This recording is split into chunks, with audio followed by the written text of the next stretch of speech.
Hello, welcome to SPD Fanatics. I'm your host, Keith Cunningham, and on the platform we have here today, a legendary music producer, working with artists such as Nelly, Saint Lunatics, Arista recording artist Toya, Deja Loaf, Monica, 112, Jaquan, Mario, Ruben Studdard, Trina, Pretty Ricky, Paul Wall, Bow Wow, and the list goes on and on.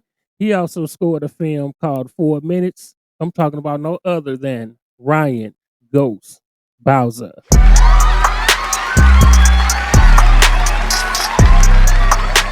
What up? What up? What Going up? What on, up? What man? up, everybody? What's up, bro? It's been a long time. It's been a Man, long time. a very long time. Very long time. It's been music, life, the Lord, life, and music. You know. Oh yeah, yeah. We met, I believe, back in what was it, 1995, Ooh, matter of fact, you had to 1996. say 19, man. That's a long time, bro.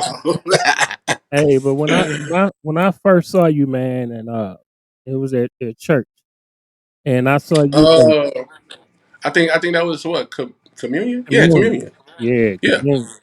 Yep. And you was I don't know if you had I didn't see you play the keys till later on. Was you playing the drums?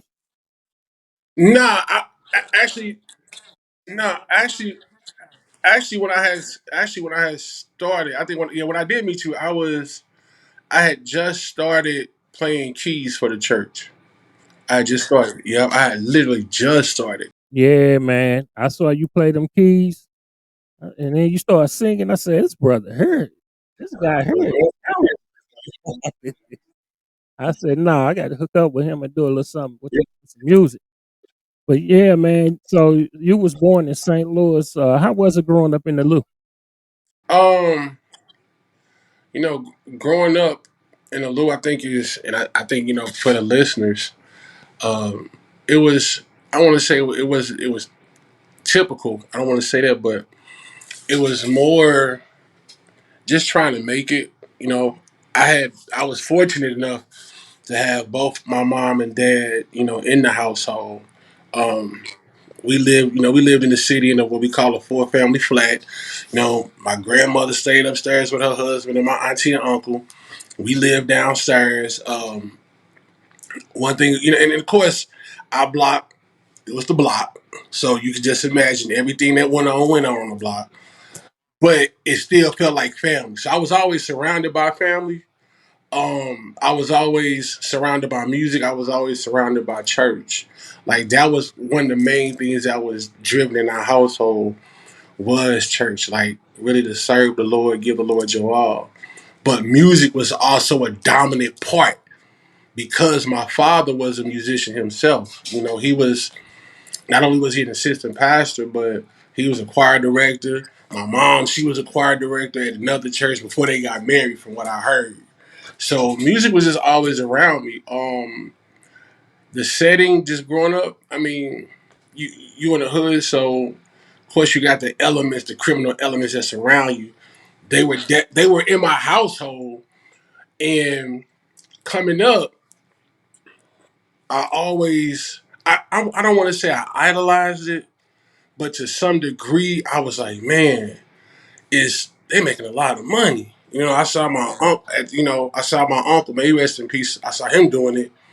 I seen my brother, man, he rest in peace. I seen him doing it. So naturally, I was like, dang, I want to do that. But what ends up happening, they would keep me away from it. You know, to this day, coming up, I didn't understand why they was keeping me away from it. But now that I'm older, I get it.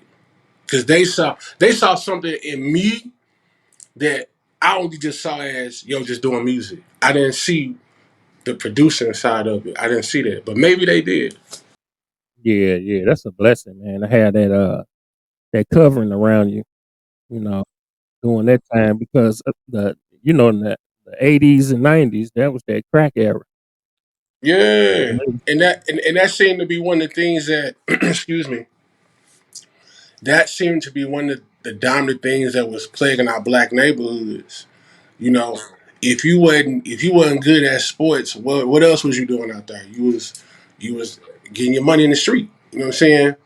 So coming up as a kid, you saw that, but yet somehow you still had a good childhood. I know that sounds weird, but you still had your friends that was outside. Like we were outside kids, so that's the one thing. When I look at my coming up in St. Louis, it wasn't bad. It just had a lot. It just had a lot of influence. That's all it was. Had a lot of influence, both good and bad.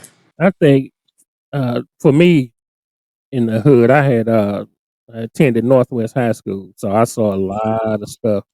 But at the same time, during that era, it still was like the Cosby era. So you either was living like the Huxtables or you was out there grinding. And you know what's funny that you say that, because when I got older, and I never do this because, like I said, when you come up in the hood with your friends, you thinking you just like everybody else. Y'all living the same way, all that. But everybody saw my parents, our household, as the Black Cosbys, and that used to trip, and that used to trip me out. Cause I'd be like, for real? Cause I'd be like, bro, we were struggling just like y'all. But I think the fact of having both parents in the household and the the morals that they were, really stamping into me and my brother. I think that's what made people see like, yo, they the Cosby's. Like both of their parents go to work, they ain't out here doing nothing. They being positive to their kids, trying to raise them right. So I get it. I totally get it. Yeah, I think my the school my kids went to, they was like 90% fatherless homes, and 10% parents. So the teachers and the kids were shocked that my kids had both parents in the home at that time. So when did you realize that you was gonna produce music? What was your biggest influence and your inspiration? My biggest influence. That's kind of a loaded question, bro. Like, Nah. no, but I say this because the minute I kind of knew where I was kind of head. Well, no, I ain't gonna even lie like that. The minute I knew I had something that could potentially turn to something is when we started working with each other, because that gave me a chance to be like, oh dang, I could do music for somebody else. And then from that, it went on to doing music for one of my close family friends. He was actually good college friends with my brother. I call him my cousin. He put out an album. He's from Castle Point, named G Reg. So then it went from that. Then when I hooked up with my old production partner, then we started just kind of linking, just doing music, and it just kind of took off from there. So I would honestly have to say, bro, when we first linked up back in '96, that's why I knew. I said, wait, I got something. Now what? Now was it raw? Oh heck yeah, it was raw. I'm sure if I listened to some of my music back then, I'd probably be like, wow, I could see the growth, right? But I think that was such an influential time for me, because I honestly believe that where you start, that's where you put your roots at. That's where you're growing your roots. So yeah, Now you probably don't. Yeah, you probably don't remember going out to Greenville, Illinois, do you? I want to say I do, because I think that was the first show I did with you. And I remember that stage, and I remember that because I remember you did your set first, and then I remember you said, "Here, you finna get on here and do your song." And I think at the time I only had like one song, one or two songs, and I was like, "Yo, you finna leave me on the stage by myself?" And you was like, "Yeah, you got." But that was such a defining moment for me, because Yeah, that was also pushing me in another direction. Little did I know it would come back full circle. But you know what I'm saying? I didn't see that. But again, it goes back to saying it's one of those things that somebody else saw me that I didn't see. I only saw the talent. You saw something else. So I definitely appreciate that, bro. Like I appreciate that for real. yeah, I appreciate you, man. So did you have lessons, or did you have formal lessons, or did you or you self taught? Both. And the story behind that was, so my father was trained in opera. Like he was known, like coming up from what I heard, he was known for singing around St. Louis because he went to St. Louis Community College, and they had at the time when he was in there, they had this choir that used to sing around like everywhere. I'm talking about for everybody. And from what I heard, he was, the opera singers of that time that were in St. Louis were very impressed with his voice. So him coming up all the way through his church years before he passed away, everybody knew my dad for singing. So naturally coming up, when here I come, he see I got a talent. He was like, okay, I see you learn by ear. So you know how to pick up on stuff, which was the self-taught part. But then he was like, no, you finna sit down and learn what you're doing. I hated learning. I'm not gonna lie to you. I hated learning, but he drilled at him. He's like, no, you finna go down the street to Mrs. Richardson house. Her son gonna teach you how to play. And that lasted for a little while. Then when I got into high school, that's where I saw the importance of it. Again, he was still drilling it in me. My freshman year of high school, he drilled it in me. And he was like, this gonna come in handy one day for you. And again, ultimately it did. Yeah, yeah, boy, you got some dope chords. I tell you what, them chords, I, boy.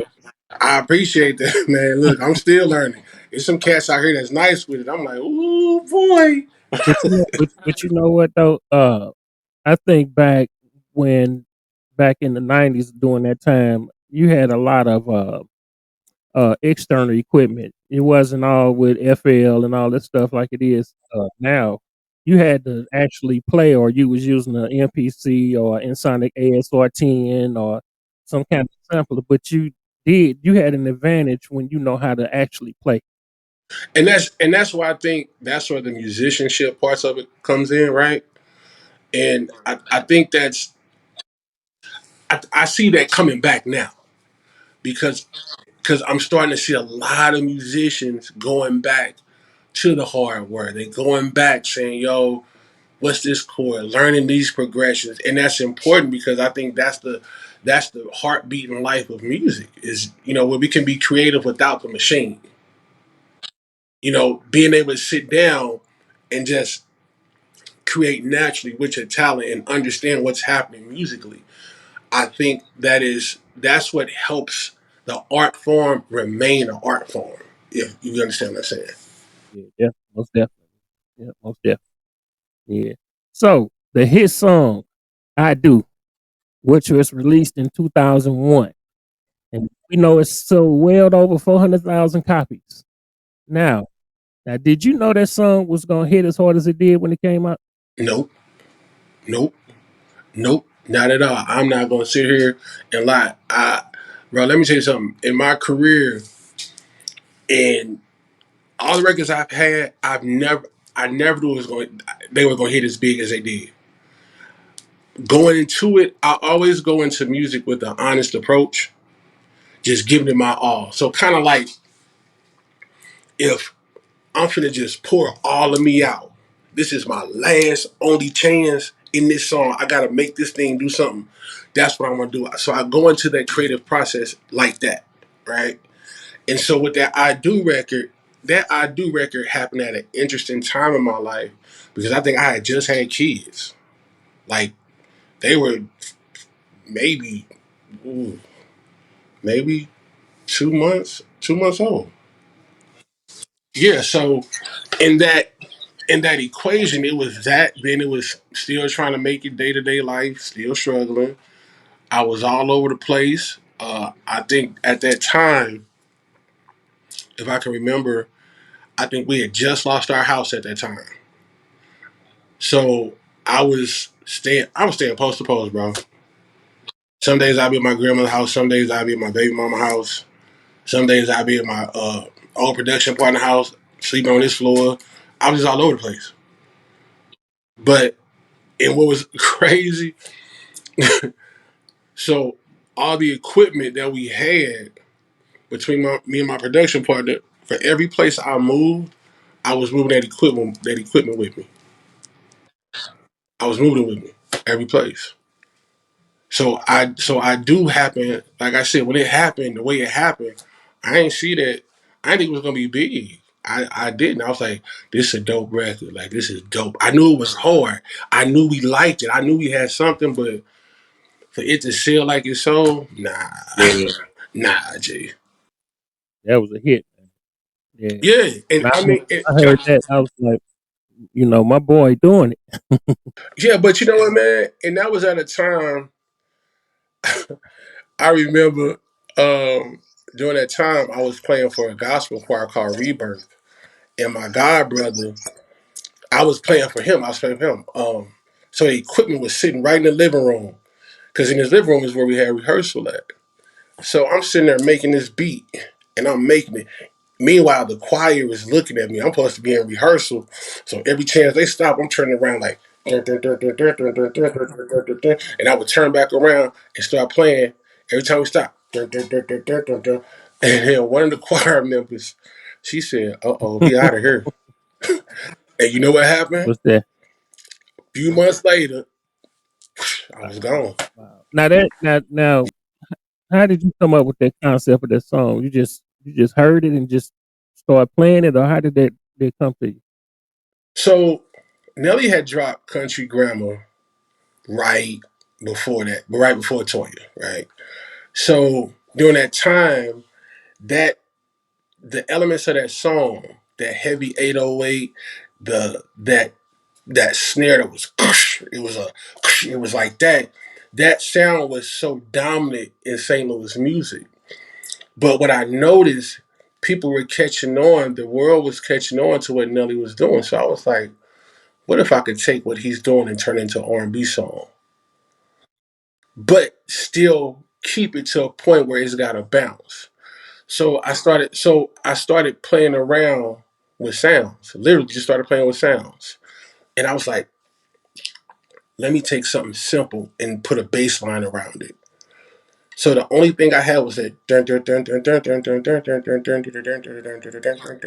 and then that just kept looping. It just kept looping. And I just threw that bass line. Dum dum dum dum dum dum dum dum dum dum dum dum dum dum dum dum. And so that's how the record came about, man.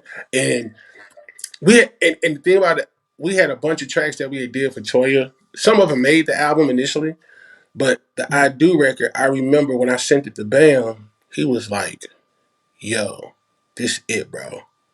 He was like, "This it," and he was like, "Yo, this it." And when her manager at the time, T Love, when he heard it, he was like, "Yeah, y'all got something with this." So that's kind of like how it came into fruition, man. Yeah, and T Love, I think he managing St. Lunatics. Yeah, yeah, he was managing. Yeah, he was managing the Lunatics at the time. Yeah, Now that Toya flow, it kind of sound a little bit like this kind of flow like Nelly had on that song. I was listening yeah, to it and I was like, man, that yeah. flow, you know. Yeah, and that was the thing when because I was doing more. I did all of the production in terms of music. Bam was doing like a lot of the writing for the record. Him and Harold Guy and Toya, but I think there was one more writer that was on that record. I can't remember who else was on it. But I remember when I heard the record, I was like, dang. Only thing to me that's missing from this record is like, let's throw Nelly on the record. In my head, I was like, yo, we get him on the record. It's over. It's big. But approaching the record like that, like a rap record, I think that's what set us up for future records that what we were gonna do. Yeah. Ooh, shout out to Bam too, man. Shout out, Most definitely, man. yeah, Big homie Bam, most definitely. yeah. That's interesting because we just recently talked. Now, how did you and Bam hook up? So initially, so after my father passed, um, me and my mom, because before, let me backtrack. Before my father passed, what happened was he was trying to start a music production company. Okay, so unfortunately, when he passes away, that brought everything to a standstill. What my mom came and asked me during that time, she was like, "How do you feel about picking up where your father left off?" Now that was hard for me because I was like, I don't know what I'm doing, but I kind of knew what I was doing, but didn't know what I was doing. So when mom, when mom was like, okay, let's see if we can keep this thing going. So we started putting up flyers around the neighborhood. And there was this barbecue joint. I can't even remember the name of the barbecue joint, but I know it was on Halls Ferry and Chambers. I just knew it was on that corner. Hudson. Yeah, that's exactly that's exactly what it was. And so we had a flyer in there and had our number. Bam saw the number. I don't know how he saw the flyer because he was originally from East St. Louis, but I think he had moved over to St. Louis by this time. And so he ends up calling, booked the session because he was gonna record. And so he ended up coming up to the house. I can't even, I think he recorded a song he already had or something he gave him to work on, but somehow we ended up developing a relationship from that. And it just kind of started. That's initially how we ended up linking. Yeah. Wow. So, the Saint Lunatics Free City album. Now, you sung background with Grammy Knight on the track "Grooving Tonight." How did you hook up with the Saint Lunatics? How did you guys meet? So at this time, Bam was working out at Saints. Okay. So now here's the irony of this. So before me and Bam linked up, I was already familiar with Saints and them having a studio out there. At the time, there was a producer. His name was Roderick. He was out there working, and so I knew who he was from another group that I was working with.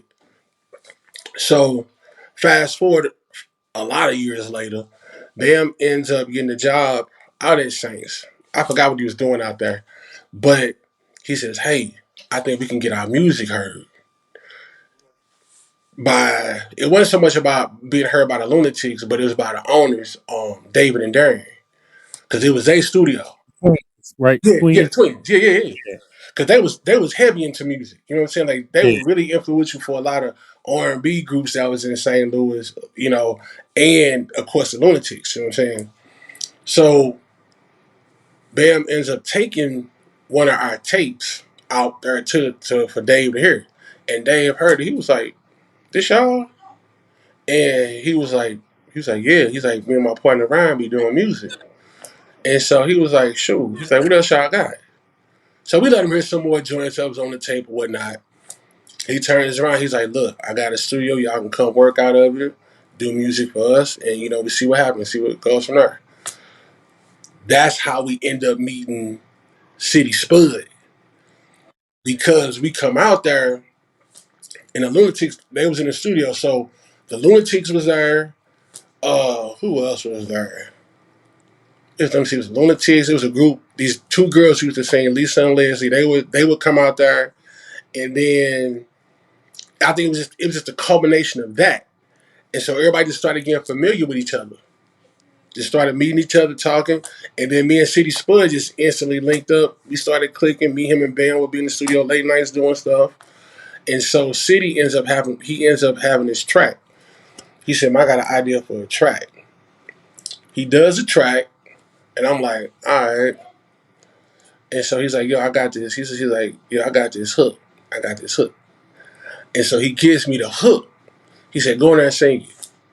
So we start the track. Now I played the keys on the track for him because I did a lot of keys. Like I played a lot of keys for City. City was always good at sampling, doing drums. So after we done with the track, boom, boom, boom. He's like, "All right, I got something. Go in there and sing this." So I go in there and just started singing. He was like, "Ooh, yeah." He's like, "Yo, this is gonna be hard." Now, that record, Groovin' was already done maybe like probably a year and a half before even Nelly did his deal. Because all we was doing, we would go to the studio and just record record after record after record after record after record, not knowing that record would come back around a whole year and a half later. So when we did the record, and Nelly had already had his deal, Universal, Country Grammy, the album came out. They were doing a Free City album.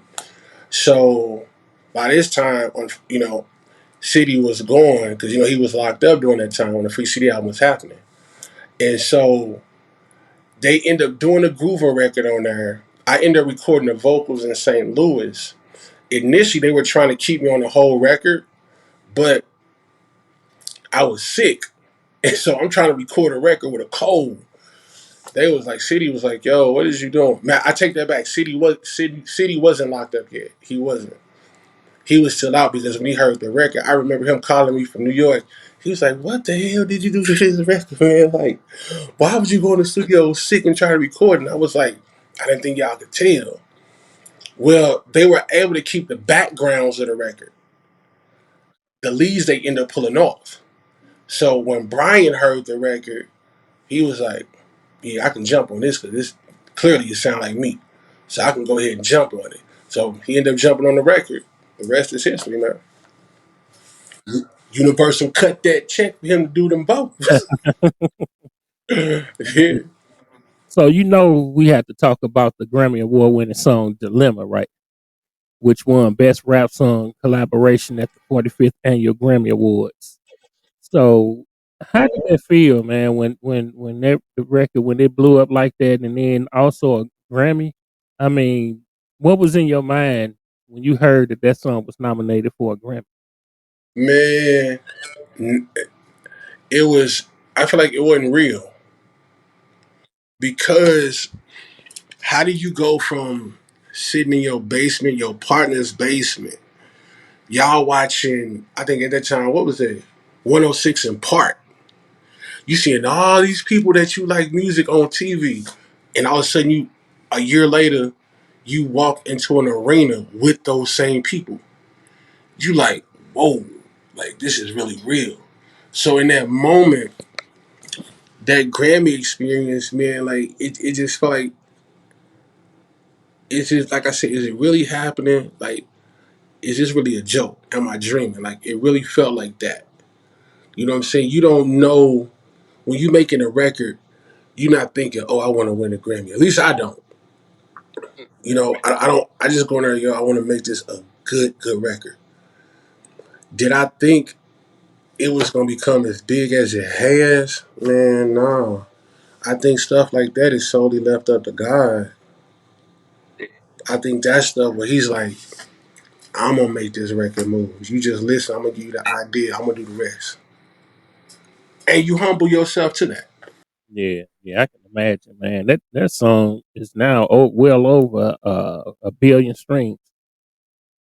That's crazy. That is crazy. Bro, when I say crazy, I'm like, cause mind you, here we are, what, 17 years out from the record was done somewhere around there, and it's like this generation, they're reacting to it like it just came out, and I'm like, wow. But that's the power of music. I think when music is authentic in its creative sense, that's what keeps music going long, year after year, time after time. That's what keeps it real and authentic. You feel it in your soul. That's what music is supposed to do. Yeah, yeah. But see, that's connected with that gift, that gift you have, the gift of music. You know, you hear a lot of things that a lot of people don't hear. Hmm. Yeah, and that's and again, that's why I go back to that thing of I feel like the Lord just had that time. It was like, yo, this your time. I'm gonna let you run with this thing. Now, how far you run with it, that's up to you. But if you use your gift wisely, that's the other part to it too. You gotta use your gift wisely because what you see out here nowadays, you see a lot of cats out here that take advantage of their gift and find themselves in a lot of unfortunate predicaments. You know, so with that being said, I have to look at it like that record Dilemma. It came from a time where it was like, again, the Lord was like, "Hey, this meant to happen for y'all. This is it. I'm gonna work through your gift. Allow me to work through your gift, and you'll see how far I can take you." Message. Right. That's a blessing, man. For real. So now a lot of people, I didn't even realize it. A lot of people don't realize that you had worked with a legend, the dog himself, DMX. Yeah, you did a song "Rewrite Here." R.I.P. to DMX, man. But you did that song. So is that true that you work with Yeah, DMX with that him song? and him and Monica did a record together called "Don't Gotta Go Home," and the story with that record, I'm gonna first say this: who the world knew DMX to be, the good stuff. Put away the negative. The good parts of that man were authentic,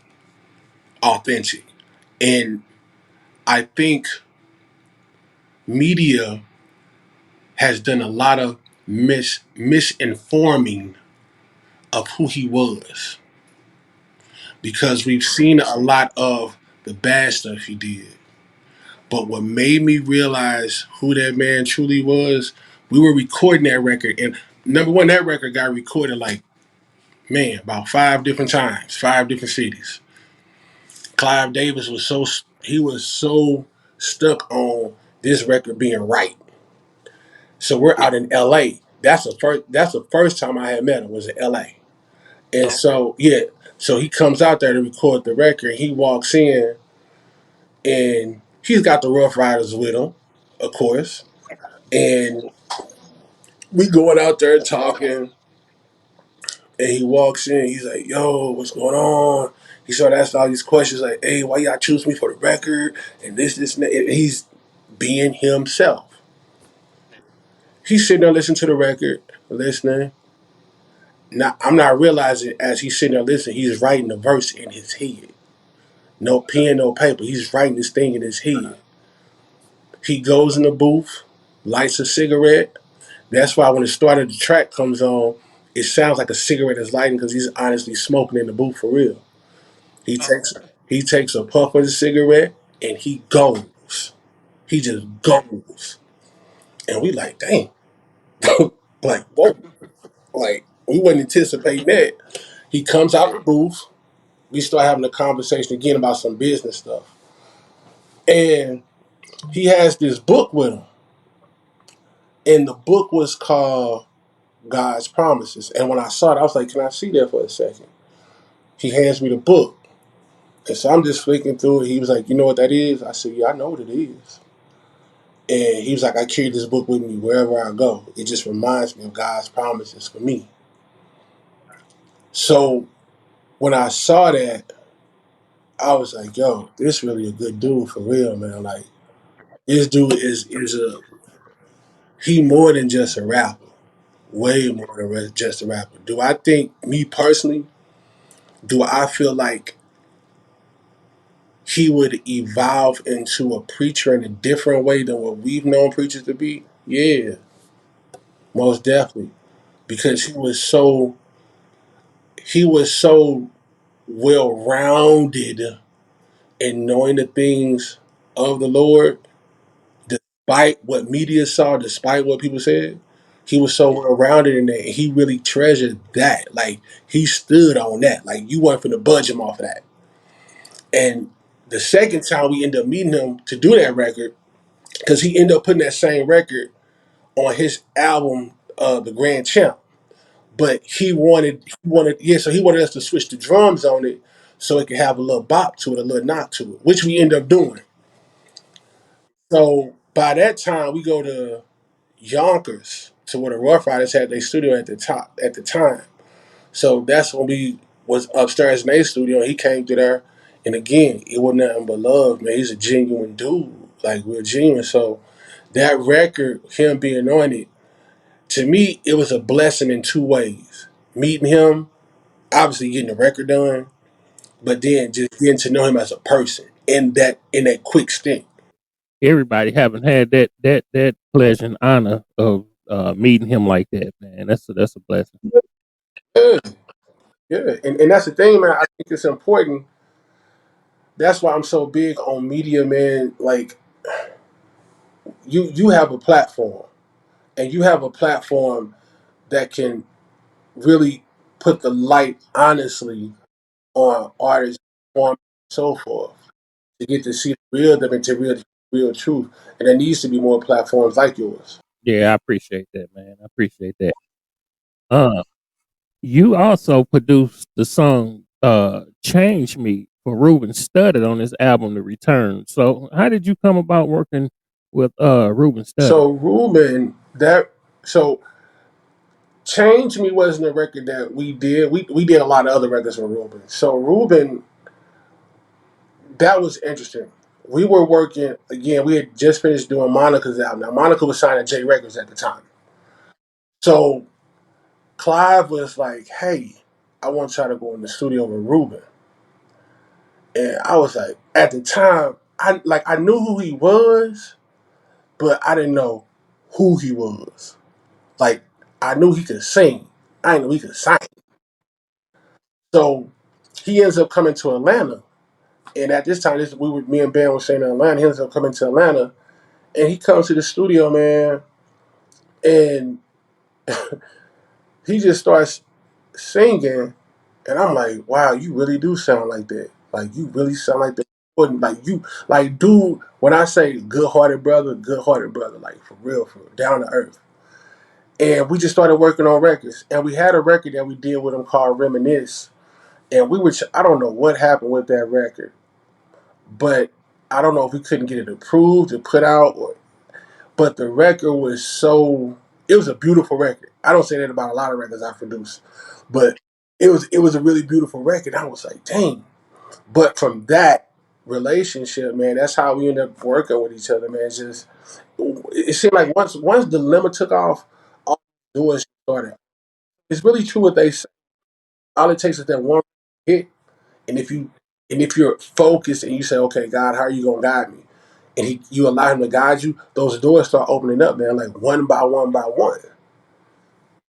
So that's really how that Ruben record really happened, man. Seemed like you guys too had a lot of patience. Oh yeah, we had to. We were, coming from St. Louis, where it's hard to make it, just flat out, it's hard to make it, man.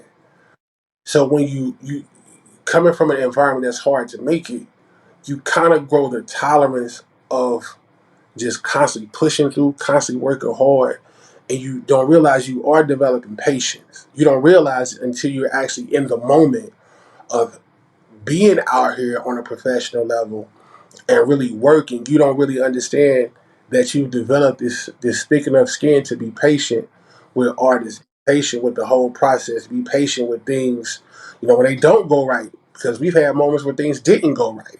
And we've had to kind of weather that storm. But for the most part, it taught us, St. Louis taught us a lot. What they say, St. Louis raised us, like it did. And two, you guys being in the game, you had a lot of humility as well. I believe you guys were more humble. As you see a lot of artists today, a lot of them want everything right away, and the humility level was kind of low. Yeah. And that because with any kind of success, not just in music or entertainment, but with any kind of success, you've got to be humble, right? You've got to be hungry, but you got to be smart. So the humility part is knowing that any second somebody can come and take your spot. The humility part is, hey, just like you think you hot, it's another person that's hotter than you. So you got to stay working. That's the hungry part. You got to stay working. You can't ever just get to a point where you like, oh, I didn't make it. That's it. Can't do that. The smart part, you got to learn you got to learn how this thing works because there is an educated part that you do have to know. And that's understanding how does the business of music really work? How does it work being in a session? How does it work when you're dealing with a label? How does it work when you are the production company and you got to turn in these records and meet these deadlines? How do all of these elements and components work? You know, so I think when you go into it with that kind of mindset, for me, I always go into it saying, "Hey, I'm still a student. I'm still learning," and that's even right now. I'm still learning because the game is it's the fundamentals haven't changed, but there are a whole lot of elements around those fundamentals that have changed. So for me, I just stay a student to it, man. I think that's what keeps me humble and keeps me hungry and just keeps the smart side of me constantly on alert. Yeah, a lot of people can learn from that, and I'm pretty sure the viewers and listeners are going to be learning a lot that's in the game, soaking in a lot of those nuggets and jewels that you drop. I hope so, man. Like I really hope so because I think you know, especially with R&B coming back, I think this is an opportune time for a production team to really make its mark on music. It is like an opportune time right now. So there's so many opportunities that are starting to pop up in music, and you have to be able to identify them. And one of the things about sorry, one of the things about identifying opportunities in music, you have to know what you're looking for. You have to know what's missing. What what does the audience want to hear right now?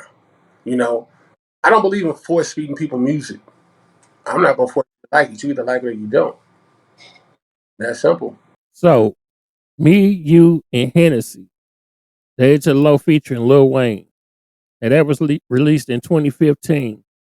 So that track was dope, man. I was listening. That's a dope track. So did you do that? Did you guys do that in Miami or did you do that in Atlanta? So by this time, me and Bam had we had broke up. The partnership had broke up. So by this time, I'm just in solo.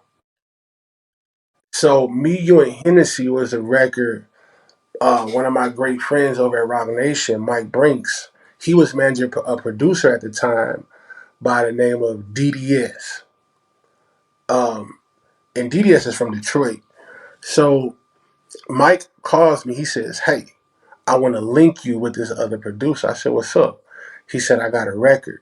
So Mike sends me the record. I'm like, "Okay, what do you want me to do?" I'm thinking it's just going to be a simple replay because initially that record had an Isley Brothers sample, but the Isley Brothers they wouldn't clear it. For what reason? I don't know. I think it was just the cost of the sample was just costing too much. So it ends up happening. Mike sends it to me. I get on the phone with DDS. DDS tells me he's like, "Hey," he was like, "Good to meet you." I said, "Yeah." I said, "So what are we going for? Like, what are we doing?" He's like, "We just gonna recreate the sample." So I sat down with the sample, replayed it, and I was like, "Nah, this ain't it." And even when I sent it to Mike, I was like, "Mike, this ain't it." I said, "I think I got something else for it." I said, "Let me play with it for a minute." So I took the replay out. I took all the work I did. I took it away. So by this time, I think I want to say I had the record for about 3 weeks. So we were going into Christmas. So I remember DDS was at church. I'm at home and I'm sitting there and I'm listening to Dave's vocals. I'm listening to her vocals. I'm like, all right. So I started playing around with some stuff and I was like, I said, I got it. So I went ahead, threw the keys down, started doing what I'm doing. I'm texting DDS in church. He like, "Man, stop texting me. I'm on the drums right now, bro. You finna get me in trouble." I'm like, "Bro, you got to hear this." He like, "Man, wait till I get out of church." So he finally gets out of church. He hears it. He calls me immediately. He said, "Hey, this finna be big, bro." So I send it to Mike. Mike hears it. Mike like, "Oh yeah." I said, "I already sent it to DDS." I said, "Where you want me to send these stems to?" I said, "Because I know this gonna go on the album. I know it's gonna be a single. I already know that, Mike." So Mike like he's like, "Slow down, slow down, slow down." So I said, "All right." So I send it back to DDS. DDS does another drum edit because I was using his drums that he had on there. So he did like another drum edit. He sends it back to me. Mike had me do some vocal edit to it. I send it back to Mike. Mike sends it back to DDS. So the record was just going back and forth.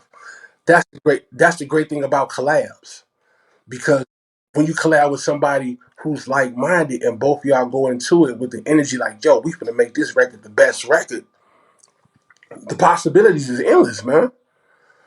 And that's what happened. So DDS does what he does, sends it to Mike.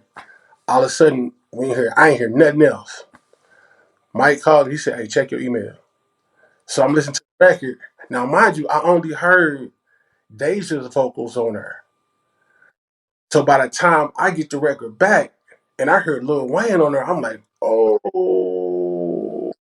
I'm like, "Ooh, I got a Wayne record." Yeah, You know what I'm saying? So that just that was everything for me. I was like, man, I said, yo, this crazy. Yeah.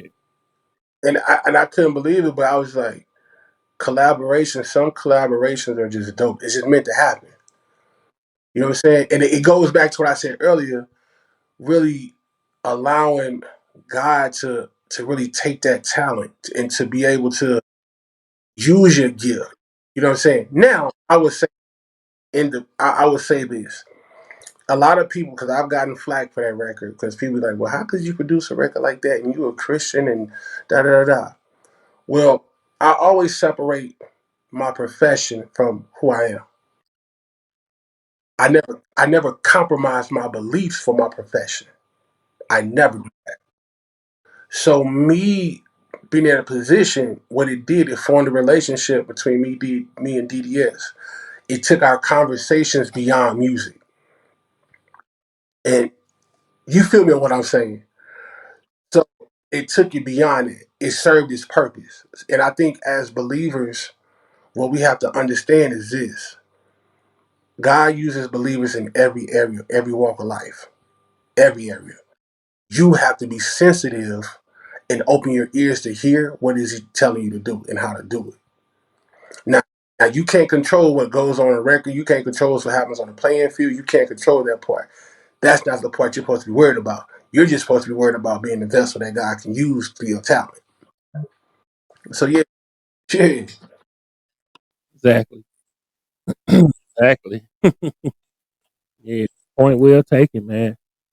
Um, so what's your when you're in the studio, what's your cook up process? Do you start off with some chords or do you start off with drums or the hook? How is your cook Like up my process?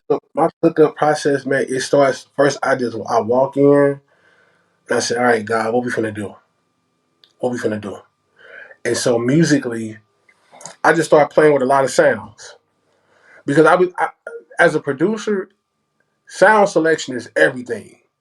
If your sound trashy, your beat gonna sound trashy, bro. Like that's just big. So I start playing with sounds, and if a sound catches my ear, then the next process happens. Like, all right, how can I manipulate the sound into dancing? Whether it's a slow dance, whether it's a tempo dance, a mid tempo dance, how can I make it talk? Once I figure, then I'm like, okay, what is the drums gonna do around this? And once I figure out what that feels like, and I record those elements, then I'll sit back and say, okay, let me start writing. And when I sit down and start writing, I kind of go to a place in my mind. I start thinking about just certain situations I've gone through, certain things I've personally experienced. Music is personal for me. Every song I've ever produced is personal. It really tells some sort of part of my life. So my process is very personal, and I take the creative process very seriously because it's in that process where you really are. It's like you trying to put what you think here, what you hear up here, and what you feel here. You're trying to get your fingers to interpret that, and you're trying to make sure that the right sounds. You're trying to make sure because when I'm producing, I'm listening to sound. I'm listening to what I'm hearing melodically, a vocal possibly doing. I'm hearing, or I'm kind of assuming, okay, how are people going to react to this record when they hear it? Does it hit their heart? Does it kind of just skip over them? Is it just I'm thinking like a number of things that's happening in my process, and somehow through that jungle of whatever is going on inside of me, the record happens, man. Somehow. Like it really does, because some days I'll be like, oh, I hate this. This sucks. This is horrible. Like I'm my worst critic. I don't think everything I do is hot. No, I do not. Because I didn't produce some whack stuff, and I'm like, let me stop right before I get started. Yeah. Yeah, a lot of times though, those would be the ones that turn out to be hits. You know what? Somebody else said that to me. You show right, and I'll be like, man. And I still have not. And I think that's maybe the musician in me because I still haven't learned that part of it. Because I'm like, why do you like that? Because it doesn't make me feel anything. But that's that's art being interpreted from somebody else. Art is very subjective to who's listening to it, who's seeing it. So it's very subjective in a way to where it's like, all right, just because you don't like it, don't mean the other person. You know what I'm saying? Just because you like it doesn't mean that they're not gonna like it, and vice versa. And I think that's where creatively, and to me, that's part of the creative process as well. So I was thinking, with your journey and where you at now, what right now, as you have matured in the business and in music, what would you tell your younger self uh, back then? What would you tell yourself now back then that you didn't know now? What would I tell my younger self? Would you follow that same process, or would you do things different? Or To be honest, the one thing I would tell my younger self is don't be so naive. Don't be so naive. Don't always think you need people, but instead you need resources.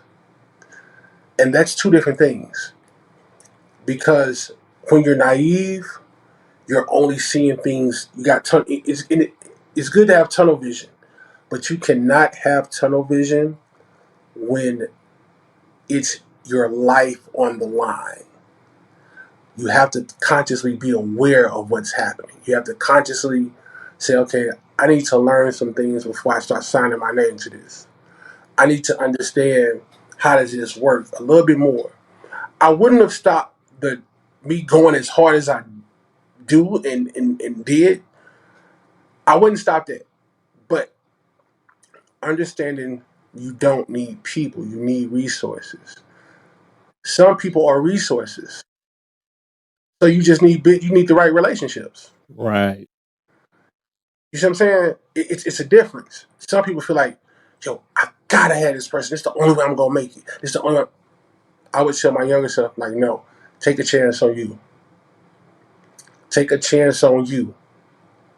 If you mess up at your own hand. If you stumble, you stumble at your own hand. Because when I look back, I'm like, ugh. Some things I'm like, oh, I could have avoided that had I, right? So I would tell my younger self that, and even for my the viewing audience right now, I would say, hey, take a chance on you. Take the chance to learn what you're getting into. Still go for it. By all means, put your foot on the gas and go, but don't be naive while you going. Like going there with some common sense, going there understanding. I want this journey. It won't always be smooth. So I won't tell you that because that's not the truth. It won't always be smooth, but there are pitfalls you can avoid if you go in there being smart. And that's the part where, I would definitely say that's the part where I say, hey, don't be naive, be smart. wow, that's some deep and great information, man. I appreciate that, and I'm pretty sure the audience and listeners appreciate that as well. Yeah. So what's next for Ryan Ghost Bowser? Ooh, boy. So look, right now I'm working with a young lady out of Florida. Her name's April. She's got it. I'm producing her EP. So it's called Established 1993. So the whole project has like this 90s vibe. She's an R&B singer. Uh, got that going. Actually, we're dropping the single in September. First single's gonna be called Elevate. So that should be going to radio real soon. So we got that going, and then finally, I'm done putting the finishing touches up on my gospel album. Oh, really? All right. I'm done. So that's gonna be different. It's gonna be different because coming into it, I was like, God, I don't sound like what gospel music sounds like now. You give me a whole different sound it sounds more pop radio friendly. And what I mean by pop radio, I mean it sounds like stuff I've produced. It's a reflection of me. But the stories and the messages as in the music is what I want people to pay attention to. So I'm putting the finishing touches up on that. And then, like I said, the start of the conversation, it's been 20, almost 20 years, maybe, since me and Bam worked with each other. So we just got on the phone. Well, I supposed to call him today, but uh, we've been texting back and forth and saying, okay, let's see what we can do again. Oh man, it's gonna be great. Yeah, it's hot, man. No, that's whether whether if it's one record or if it's five records, it's all about, again. It's all about what does God want to happen. That's how I flow with everything, bro. Like, I've taken myself out of the equation. I say, okay, God, how you want to do this? I'm here. I'm so sold out today. That's real talk. Yeah, I believe too, man. In life lessons, after you go through certain stages and then you mature in certain areas or whatever, sometimes you got to go back to what works or what worked. You know, depending on the situation, if both is on the same level as far as understanding and maturity and where you both at, I believe that magic is still there. Yeah, and I think that's what people want to see. Because I think a lot of people feel like, yo, that ain't gonna ever happen again. And at one point in time, it wasn't that. But just like you said, it's about growth and maturity, and it's about you going through life experiences, and you live and you learn. And when the time and if the time is right, and if it be so, it'll come back. And then this time when it comes together, you do right by it. And that's how I feel about that, man. Cool. So how can people, get in touch with you? What's your social media, whatever? I can't wait for this album, man. Oh, bro, wait till you hear it. I got a record on there called "Show Me Your Heart." Cold, cold. Yeah, man, it's Yeah, I it's good. can't Like, wait, I'm really, man. going through what I've gone through, man, and be able to sit back and look back on things. I'm definitely sold out to what God. I'm totally sold out to that, and and that's why. But if y'all want to catch me at Ryan Dimitri Enterprises up on IG. If you want to catch me on TikTok, it's the same thing, Ryan Dimitri. Over there, catch me on there. Um, Let's shoot. You want to email me? You want to shoot me some music? Shoot me some music to Ghost Music Entertainment Group at Gmail. Shoot me something. Hey, there you go, producers. Y'all heard that? Yeah, y'all got something for me to hear? Yeah, Ghost Music Entertainment Group at Gmail. Send it to me. Or just reach out to me. You can DM me. I respond back.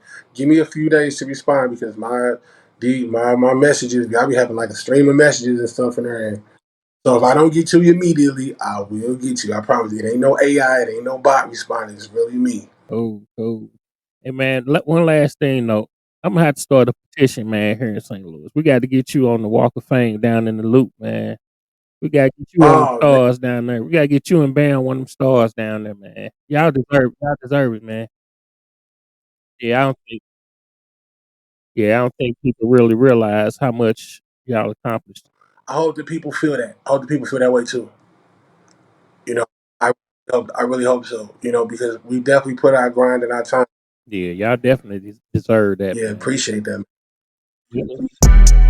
Yo, this is SPD Fanatics. Keith Cunningham signing out with the one and only Ryan Holla at me.